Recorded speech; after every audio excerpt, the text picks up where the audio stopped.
पहली बात, अपना स्थान फिक्स कर लो कि मुझे अब आगे 4 महीने कहाँ पढ़ना है। स्थान फिक्स होना बहुत ज़रूरी है। अगर आप गांव बैठे हैं, अगर पढ़ाई हो रही है तो गांव बैठे रहिए। अगर आप अपने शहर में बैठे हैं, पढ़ाई हो रही है तो शहर बैठे रहिए। अगर पढ़ाई नहीं हो रही तो शहर छोड़ दीजिए। तो कहने का मतलब अपना स्थान फिक्स कर लो, क्योंकि स्थान फिक्स करने में 15-20 दिन का समय खराब हो जाता है। अब आप जाते हो ना, पढ़ाई जब छूट जाती है वापस शुरू करने में हालत खराब हो जाती है। तो सबसे बेहतर ये होगा कि आप अपना स्थान फिक्स कर लीजिए। जो भी फिक्स करो, फिक्स कर लो, पहली चीज। दूसरी बात, साथी फिक्स कर लो। अब आपको दोस्त फिक्स कर लो कि किस दोस्त के साथ रहना है, किस दोस्त के साथ नहीं रहना है। अगर कोई दोस्त नहीं है तो किसी के साथ नहीं रहना है। अगर किसी भी नेगेटिव पर्सन के साथ गलती से भी मत रहना, कितने अजीज क्यों ना हो। रोने वाले व्यक्तियों के साथ कभी मत रहना, कितने अजीज क्यों ना हो, क्योंकि उनको भी समस्या के समाधान में भी समस्या नजर आती है। समस्या के समाधान में जब समस्या नजर आती है, ऐसे व्यक्ति के साथ जिंदगी में मत रहना। ऐसे दोस्त तलाशना जो हमेशा पॉजिटिव रहते हो, हमेशा अच्छी बात करते हो। ऐसे फालतू की बात करने वाले लोगों के साथ मत रहना, नेगेटिव लोगों के साथ मत रहना, आपको हमेशा चढ़ाए रखे ऐसे व्यक्ति के साथ भी मत रहना जो हमेशा आपको ये कहता रहे कि यार तेरा सिलेक्शन तो खरा है, तेरे टेस्ट सीरीज में इतनी रैंक आ रही, तेरे टेस्ट सीरीज में इतने नंबर आ रहे हैं, ये आपका तो डेफिनेटली सिलेक्शन हो जाएगा। ऐसे कहने वाले से हमेशा दूर रहना। ऐसा व्यक्ति आपको डेफिनेटली फेल करवाएगा। ऐसे व्यक्ति के साथ से दूर रहना। अच्छा, ऐसे जितने व्यक्ति है जो रोते रहते हैं, नेगेटिव व्यक्ति, ऐसे लोगों से भी दूर रहना। रोल आवारा लोगों से भी दूर रहना। ऐसे साथी रखना जो निरंतर पढ़ता रहे और कोई फालतू की बात है वो न करे, और जो बात करता है वो भी टॉपिक से रिलेटेड ही बात करे। ऐसे व्यक्तियों को साथ में रखना। ऐसा कोई व्यक्ति नहीं है तो अकेले ही पढ़ना, मोबाइल के साथ ही पढ़ लेना, किसी के साथ भी पढ़ लेना। तो इस चीज़ का ध्यान रखना, साथ ही तय कर लो। उसके बाद में मोबाइल का टाइम तय कर लो, क्योंकि मैं ये तो नहीं कहूँगा कि मोबाइल बंद कर लो, क्योंकि ये तो अब आप कर नहीं सकते, मेरे कहने से तो कर नहीं सकते। मैं कुछ भी कह लूँ, आप मोबाइल अपना कभी बंद नहीं कर सकते। क्यों? क्योंकि आपने या तो ऑनलाइन कोर्स परचेज कर रखे हैं या आपकी बहुत सारी और भी चीज़ें हैं। मोबाइल बंद तो नहीं होगा, लेकिन इसका टाइम फिक्स किया जा सकता है। आप देख लो कि टाइम फिक्स कर लो कि मुझे इस समय मोबाइल देखना है। टाइम फिक्स कर लो, मोबाइल के अंदर टीचर फिक्स कर लो कि मुझे किस टीचर को देखना है। इसके अलावा कोर्स जो कुछ देख रहे हो उसको भी फिक्स कर लो। मतलब आपको अभी ऐसे फुटबॉल नहीं बनना है, कभी ये कभी उस मोबाइल उस चैनल पे, कभी इस चैनल पे, कभी उसको देखना, कभी इसको देखना। ऐसे मत करो। ये सारी चीज़ें फिक्स कर लो, टाइम फिक्स कर लो, टीचर फिक्स कर लो, कोर्स फिक्स कर लो, जो भी करना है। नहीं यूज़ कर रहे हो आप, बहुत बढ़िया बात है।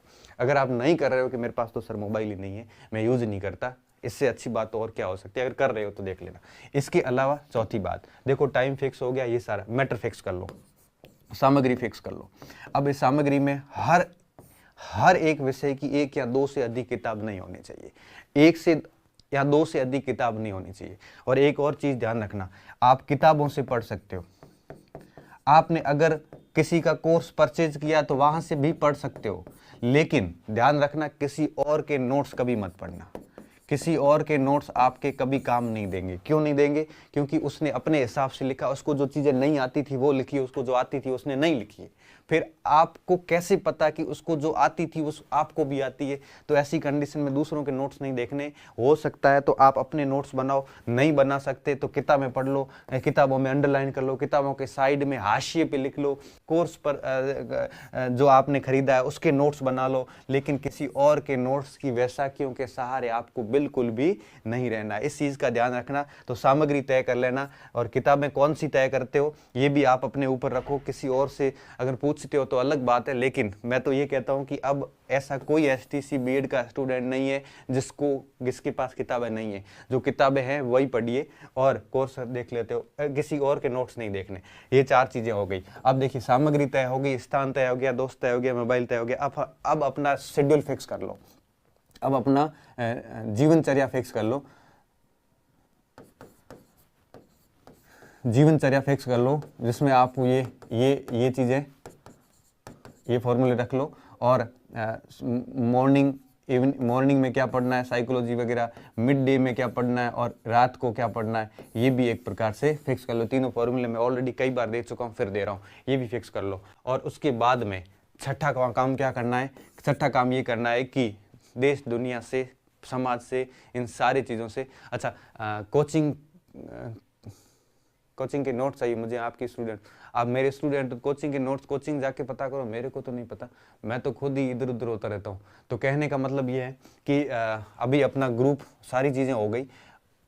सबसे छठी बात, सामाजिकता, इससे दूर हो जाओ। 4 महीने कोई किसी का नहीं भाई, मैं तो ये कहता हूँ सामाजिकता से दूर हो जाओ। ये जो फंक्शंस में जाते हो ना, इधर उधर फालतू का समय खराब करते हो, इन चीज़ों से दूर हो जाओ। सबसे बेस्ट ऑप्शन यही है कि आप अपनी एकांत में चले जाओ। अभी आप सामाजिकता करते घूमोगे, हजारों का ग्रुप बनाओगे, कोई फायदा नहीं है। प्रचार वर्चार करोगे, सबको कहोगे कि मैं रीट की तैयारी कर रहा हूँ।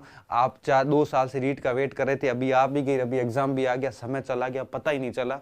और अभी भी आप ऐसी सामाजिकता करते रहोगे तो लोग जीने नहीं देंगे 25 अप्रैल को आपको। वापस यही लोग जो आज कह रहे हैं ना तेरा सिलेक्शन होने वाला, यही लोग कहेंगे कि तू तो लायक ही नहीं था या तेरी तैयारी नहीं थी। ये इतने घाव कुरे देंगे आपके घावों पर इतना नमक डालेंगे कि आप यकीन नहीं कर सकते। इसलिए कह रहा हूँ कि इन सभी लोगों से दूर होके आप अपनी तैयारी पे ध्यान दीजिए, ताकि आप जो है दुनिया को जवाब दे सको, आप अपने आप को सिद्ध कर सको। आपने जिस उद्देश्य से बीएड किया था, बीएसटीसी बीएड किया था, वो उद्देश्य पूरा कर सको। जिस उद्देश्य से आप पिछले 1-2 साल से तैयारी कर रहे हो, वो उद्देश्य आप पूरा कर सको। इन सारी चीज़ों से दूर हो जाना। मैं तो सिर्फ इतना ही बात कहूँगा आपको कि इन सामाजिकता से दूर हो जाना। जितना आप इस समाज से, दुनिया से, देश दुनिया से दूर होके, गायब होके जितना ज़्यादा पढ़ाई करोगे, किसी लाइब्रेरी में घुस जाओ और सुबह से लेके शाम तक निकलो मत बाहर। सुबह से लेके शाम तक घुस जाओ अंदर, 18-18 घंटे की शिफ्ट टिकाओ। ऐसे 4 महीने जिंदगी में वापस कभी नहीं आएंगे। ध्यान रखना, एक एक दिन महत्वपूर्ण है। मैं कह रहा हूँ कि आज का दिन भी कैसे जाएगा आपको पता तक नहीं चलेगा। इसलिए कह रहा हूँ कि सारी चीज़ें छोड़िए और रात दिन अपने आप को लगा दीजिए। रूम में नहीं होती है तो कोई लाइब्रेरी ज्वाइन कर लीजिए। 4 महीने की लाइब्रेरी में 2000 रुपये लगते हैं। और सुबह जाके बैठ जाइए 6 बजे लाइब्रेरी में, रात तक बैठे रहिए। बीच में आधा घंटा 1 घंटा खाना खाइए और उसके अलावा पूरा दिन लाइब्रेरी में अपने आप को समाप्त कर दीजिए। इससे ही सिलेक्शन होगा, अन्यथा सिलेक्शन नहीं होगा। क्यों? क्योंकि कंपटीशन बहुत है, लेकिन कंपटीशन इतना ज़्यादा भी नहीं कि अपनी पढ़ाई से परे है। तो रात दिन मेहनत कीजिए। मैं तो सिर्फ इतना कह देता हूँ कि अक्सर उनके सिलेक्शन होते हैं जो रात दिन अपने आप को तपाते हैं। मैं आपको एग्जांपल देता हूँ। मैं रात को जब 9 से 11 क्लास रिकॉर्ड करता हूँ, क्लास रिकॉर्ड करने के बाद रात को 11 साढ़े 11 बजे मैं घर की ओर निकलता हूँ।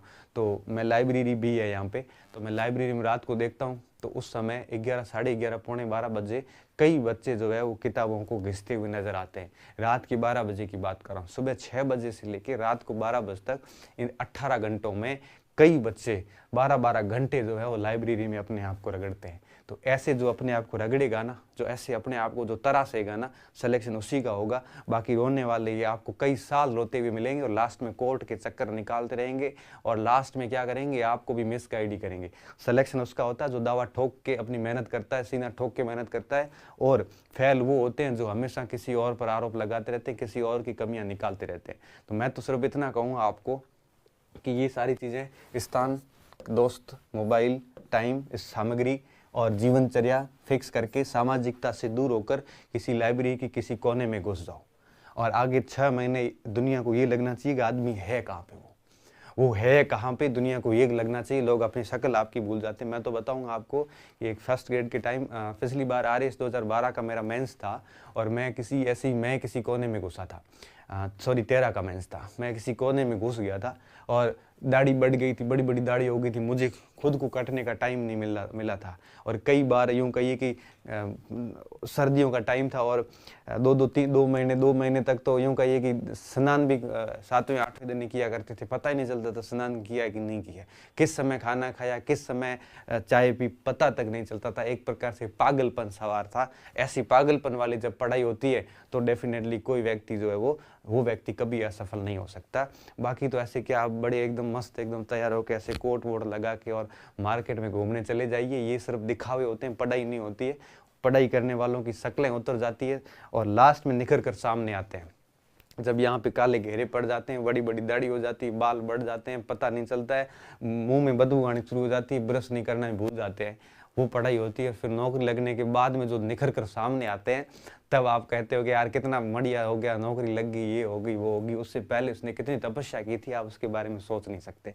इसलिए कह रहा हूँ कि ये सारी चीज़ें छोड़िए। अब 4 महीने का समय जो है, ये 4 महीने को कुछ बच्चे क्या करेंगे, 4 महीने मतलब 120 दिन होते हैं। अब 120 दिन पूरे रहे भी नहीं है, इसमें से भी 10 दिन निकाल लो, 110 दिन रहे हैं। अब 110 दिन को कोई बंदे क्या करेंगे, कुछ लोग इस 110 दिन को 1500 घंटों में बदल देंगे। कुछ स्टूडेंट 1500 घंटों में बदलेंगे, कुछ स्टूडेंट इसको 200 घंटों में बदलेंगे और कुछ स्टूडेंट जीरो में हो जाएगा। सिलेक्शन उसी का होगा जो इनको 1500 1200 1000 घंटों में, मतलब यहाँ आप घंटे नहीं देखने हैं आपको, यहाँ पे आपको सिर्फ एक ही चीज़ देखनी है कि आंखें थक गई है, अब नींद आ रही है। मेरे साथ कई बार होता है, जब पढ़ने बैठता हूँ कई बार आंखें दर्द करने लग जाती है, यहाँ से आंखों में पानी आने लग जाता है और फिर वहीं पड़े पड़े बेड पे नींद आ जाती है, वहीं सो जाता हूँ। ये स्थिति होनी चाहिए, तब जाके सिलेक्शन होगा और बड़ा मजा आएगा आपको। चौथे दिन आपके जितने भी अंदर प्रश्न उठ रहे हैं ना, एक चीज ध्यान रखना, ये हजारों प्रश्न आपके तब तक उठ रहे हैं जब तक आप तैयारी शुरू नहीं करोगे। जैसी तैयारी स्टार्ट कर दोगे, ये सारे के सारे अंदर के जितने भी प्रश्न है ना, ये सारे क्लियर हो जाते हैं।